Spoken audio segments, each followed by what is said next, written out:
Kini suasana di dalam ruang bawah tanah semakin menegangkan, perseteruan antara Saga dan Robin mungkin akan berakhir hari ini. Kau selalu menyebutku pria bodoh, apa bukan sebaliknya, kaulah pria yang sangat bodoh dan juga dungu.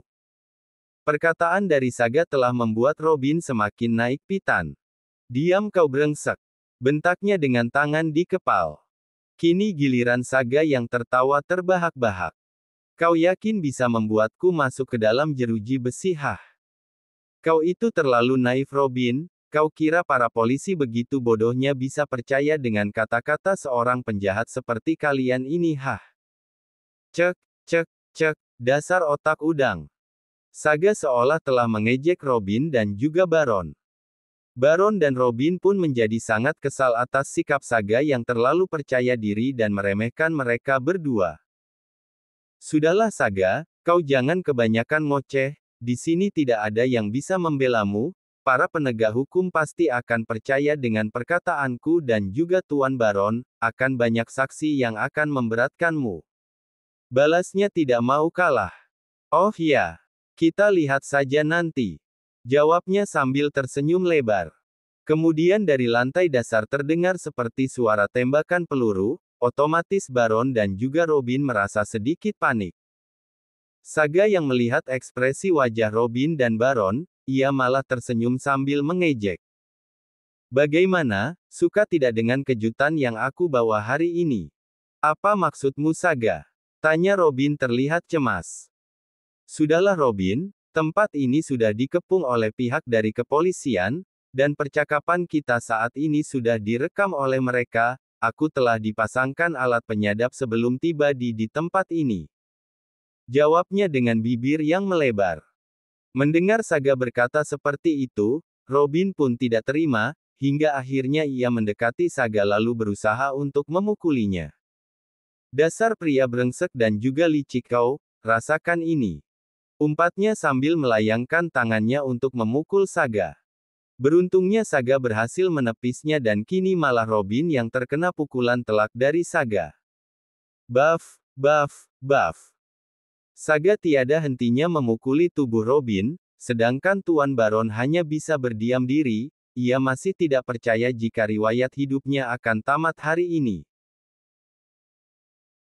Kau memang pantas untuk kupukul, biar otakmu tidak konslet lagi. Berapa kali aku tegaskan padamu jika papaku bukanlah seorang penipu, dan asal kau tahu justru papahmu lah yang sudah menipu papaku dengan cara menggelapkan uang perusahaan dan sengaja membuat perusahaan yang sama persis dengan perusahaan milik papaku, dasar papahmu saja yang tidak berkompeten, sehingga perusahaannya mengalami kerugian dan dengan seenak jidatnya malah menuduh papaku yang telah melakukannya, bahkan dituduh menipu. Dasar maling, teriak maling.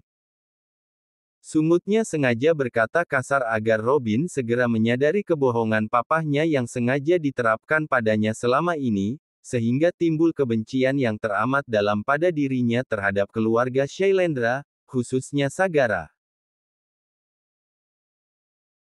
Dan kini Komisaris Wira telah berhasil menerobos masuk ke dalam ruangan bawah tanah, sambil membawa beberapa anggota polisi lainnya. Robin dan Baron tampak kesal dibuatnya, rupanya rencana mereka kali ini malah membawanya dalam jurang kehancuran.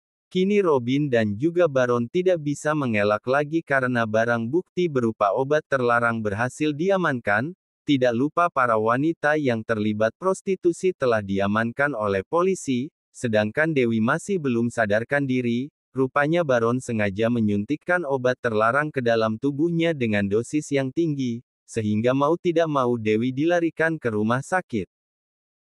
Kasus ini kini telah menjadi trending topik di negeri ini karena penemuan obat terlarang yang jumlahnya sangat fantastis ditambah adanya transaksi perdagangan manusia dan juga sindikat prostitusi baik secara langsung dan juga online. Dan pastinya Baron serta Robin akan dikenakan pasal berlapis, besar kemungkinan hukuman mati siap menanti keduanya. Terima kasih atas kerjasamanya Tuan, akhirnya kami berhasil menangkap para pelaku yang memang sudah dicurigai sejak 6 bulan yang lalu. Kata Komisaris Wira sambil berjabat tangan dengan Sagara. Sama-sama Komisaris Wira, Saya juga mengucapkan banyak terima kasih karena pihak dari kepolisian sudah banyak membantu. Jawabnya. Dan setelah masalah ini selesai, Saga memutuskan untuk segera kembali ke Hotel Lotus di mana Zara sedang menunggunya di sana. Hotel Lotus. Saat Zara terbangun dari tidur lelapnya, ia tampak terkejut karena tidak mendapati suaminya di dalam kamar. Ia pun tampak cemas dibuatnya. Kebetulan terdengar suara azan maghrib, dan akhirnya Zara memutuskan untuk melaksanakan sholat maghrib terlebih dahulu sambil menunggu suaminya pulang. Ketika Zara masih berada di atas sajadahnya, akhirnya Saga kembali. Sebelumnya Saga memerintahkan anak buahnya untuk bergegas pergi dari hadapannya karena tugasnya sudah selesai. Sepertinya Saga tidak mau ada pengganggu. Saga pun masuk ke dalam kamar, dilihatnya istri tercintanya masih melaksanakan ibadahnya. Dan Saga memutuskan pergi menuju kamar mandi untuk melaksanakan sholat maghrib. Zara sendiri merasa lega karena pada akhirnya suaminya telah kembali. Kemudian setelah keduanya selesai melaksanakan sholat maghrib, Zara menanyakan masalah kepergiannya tadi saat dirinya sedang tertidur lelap.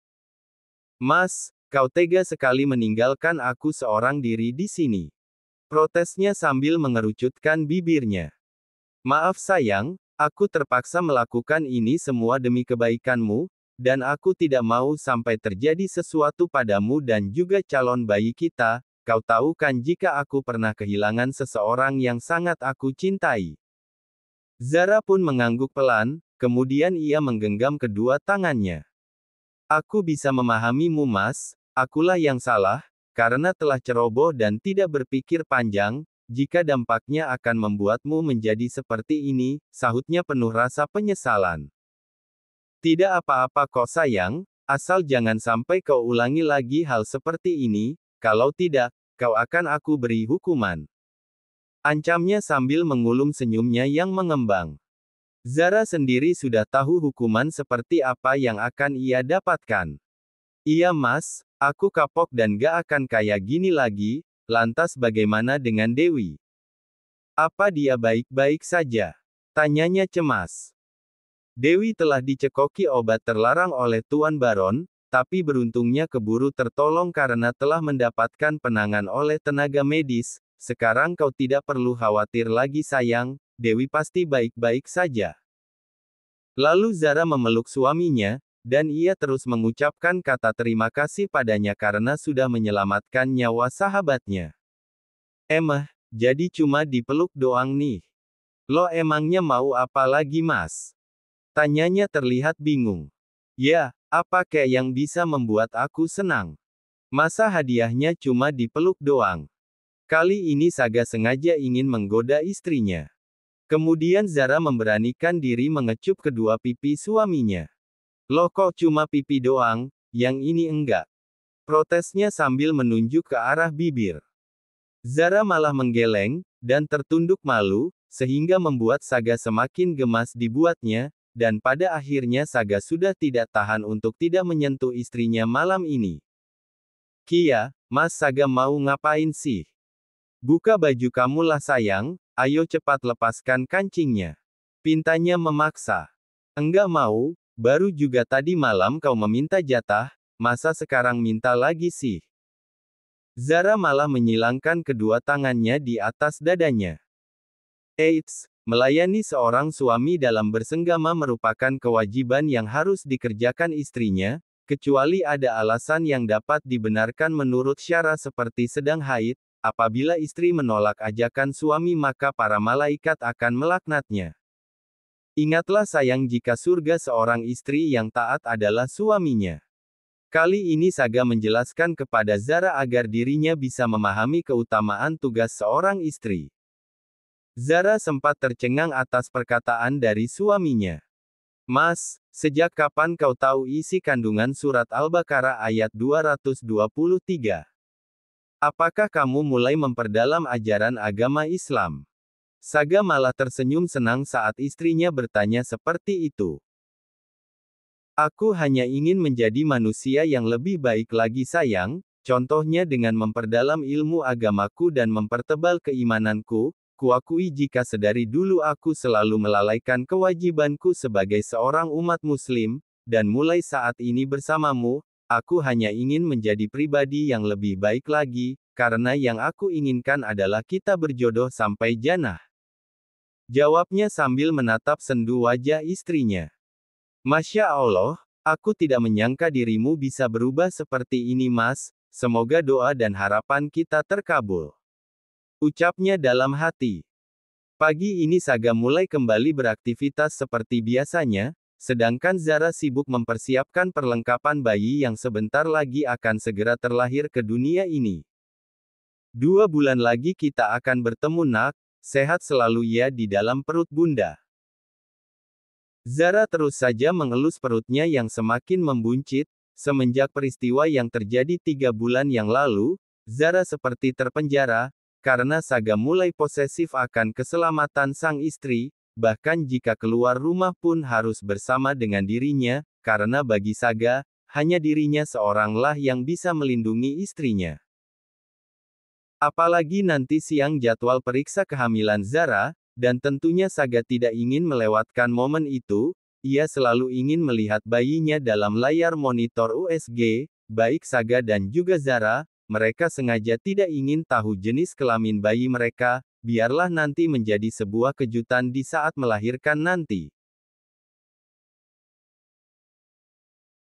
Sedangkan Akila dan Maura, keduanya sudah terlihat layaknya anak-anak normal pada umumnya, kedua kaki Maura sudah bisa digerakkan tanpa bantuan tongkat, sedangkan Akila sudah bisa berlari ke sana kemari tanpa adanya rasa takut jika suatu saat sakitnya kembali kumat, apalagi semenjak dokter mendiagnosa jika Akila telah dinyatakan sembuh.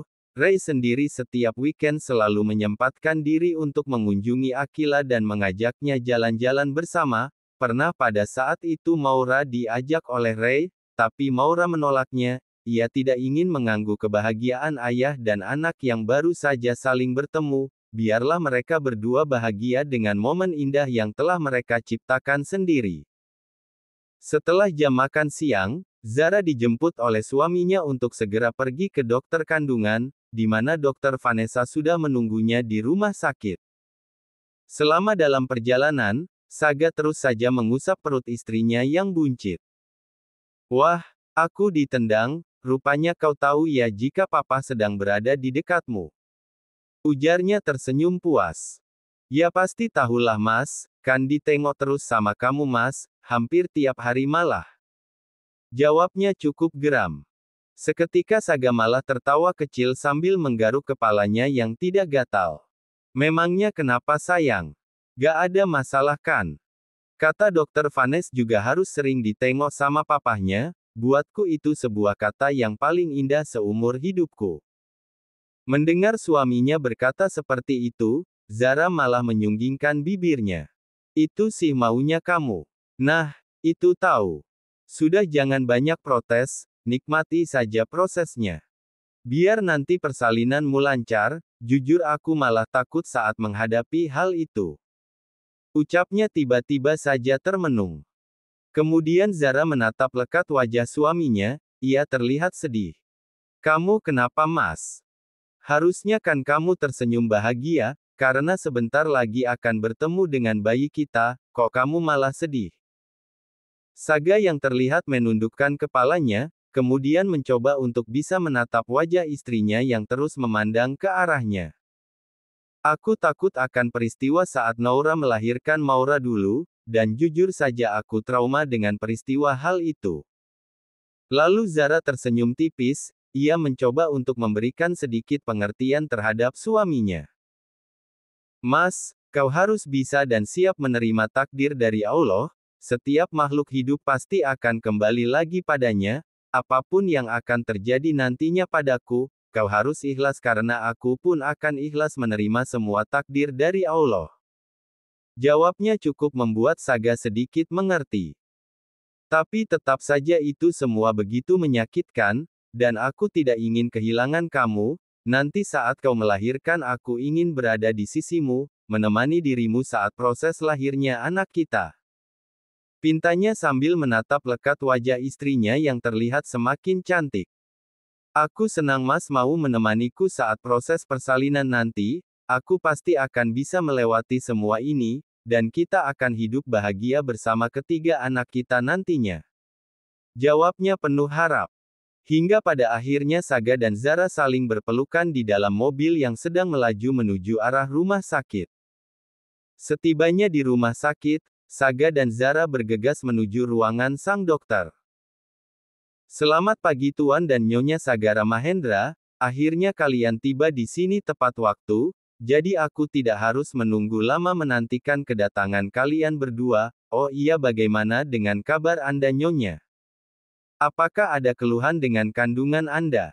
Tanya sang dokter. Alhamdulillah kandungan saya baik-baik saja dokter, dan sejauh ini aktivitas janin sangat aktif sekali. Jawabnya sambil mengelus perutnya. Itu adalah hal yang sangat wajar Nyonya, biasanya di usia kandungan 7 bulan ke atas, si janin berputar di dalam rahim dan mencoba untuk mencari jalan lahir, di sini peran seorang ayah sangat dibutuhkan, jadi untuk Tuan Saga tetap selalu berinteraksi dengan calon buah hatinya ya. Usul Dr. Vanes. Mendengar hal itu, Saga malah tertawa pelan. Tenang saja Vanes, kau tidak usah meragukanku soal hal itu. Kau kan tahu jika aku adalah seorang papa yang aktif melihat perkembangan calon bayinya. Jawabnya cukup lantang, sehingga membuat Zara malu dibuatnya. Dari dulu aku sudah tahu sepak terjangmu Saga, tapi itu bagus agar jalan lahir sang bayi tidak ada kendala, jadi sering-seringlah kalian berhubungan suami istri. Jawabnya dengan kepala menggeleng. Mendengar hal itu, kedua bola mata Saga langsung berbinar, namun tidak dengan Zara, hanya wajah lesunya yang terlihat. Kemudian Zara berbaring di atas tempat tidur pasien, lalu Dr. Vanes mulai melakukan pemeriksaan dengan cara USG. Saga sendiri sangat antusias ketika melihat bayinya berada dalam layar monitor. Masya Allah, itu anak kita Mas. Ucap Zara menatap takjub ke arah layar monitor USG.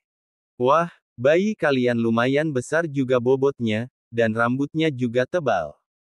Apakah kalian tidak ingin tahu apa jenis kelamin bayi kalian? Tanya Dr. Vanes.